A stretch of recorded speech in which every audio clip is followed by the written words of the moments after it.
शनिदेव जन्म कथा। कर्मों के न्यायाधीश कैसे बने शनि महाराज। जब भी शनिदेव का नाम लिया जाता है, लोगों के मन में डर और सम्मान दोनों पैदा होते हैं। लेकिन क्या आपने कभी सोचा है कि आखिर शनिदेव का जन्म कैसे हुआ? कैसे वे पूरे ब्रह्मांड के न्यायाधीश बने और क्यों उनकी दृष्टि से देवता तक कांप उठते थे? आज की इस अद्भुत कथा में हम जानेंगे शनिदेव की जन्म से लेकर उनके न्यायाधीश बनने तक की पूरी कहानी। सूर्यदेव और संज्ञा माता। बहुत समय पहले की बात है। सूर्यलोक में सूर्यदेव अपनी पत्नी माता संज्ञा के साथ रहते थे। सूर्यदेव का तेज इतना प्रचंड था कि कोई भी उसे लंबे समय तक सहन नहीं कर सकता था। धीरे धीरे माता संज्ञा उस तेज को सहन नहीं कर पा रही थीं। एक दिन उन्होंने अपनी छाया से एक स्त्री उत्पन्न की, जिसका नाम था छाया। संज्ञा माता ने छाया से कहा, सुनो, तुम मेरी जगह सूर्यलोक में रहो, मैं कुछ समय तपस्या करने जा रही हूं। इतना कहकर वे वहां से चली गईं। समय बीतता गया।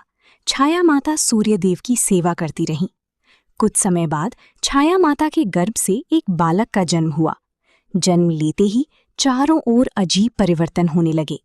आकाश में काले बादल छा गए, तेज हवाएं चलने लगीं और वातावरण गंभीर हो गया। वो बालक कोई साधारण बालक नहीं था, वो थे भगवान शनिदेव। शनिदेव की दृष्टि का प्रभाव।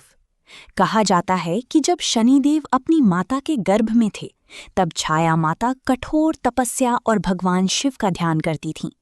इसी कारण शनिदेव जन्म से ही अत्यंत तपस्वी और शक्तिशाली बने। जब शनिदेव ने पहली बार अपनी दृष्टि सूर्यदेव पर डाली, तो सूर्यदेव का तेज मंद पड़ गया। सूर्यदेव क्रोधित हो उठे, ये बालक अशुभ क्यों है?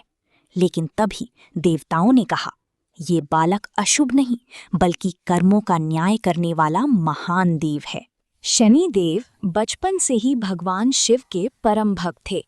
उन्होंने वर्षों तक कठोर तपस्या की। उनकी भक्ति से प्रसन्न होकर भगवान शिव प्रकट हुए। भगवान शिव बोले, हे शनि, आज से तुम संसार की सभी प्राणियों के कर्मों का फल दोगे। जो जैसा कर्म करेगा उसे वैसा ही फल मिलेगा। तभी से शनिदेव न्याय के देवता कहलाए। शनिदेव कभी किसी के साथ अन्याय नहीं करते। वे केवल मनुष्य के कर्मों का फल देते हैं। अगर कोई व्यक्ति अच्छे कर्म करता है, गरीबों की सहायता करता है, सत्य बोलता है और मेहनत करता है, तो शनिदेव उसे ऊंचाइयों तक पहुंचा देते हैं। लेकिन जो व्यक्ति घमंड, छल, अन्याय और बुरे कर्म करता है, उसे शनिदेव कठिन परीक्षाओं से गुजरने पर मजबूर कर देते हैं। शनिदेव से डरने की नहीं, बल्कि अपने कर्म सुधारने की आवश्यकता है। जिसके कर्म अच्छे हैं, उसके लिए शनिदेव वरदान बन जाते हैं।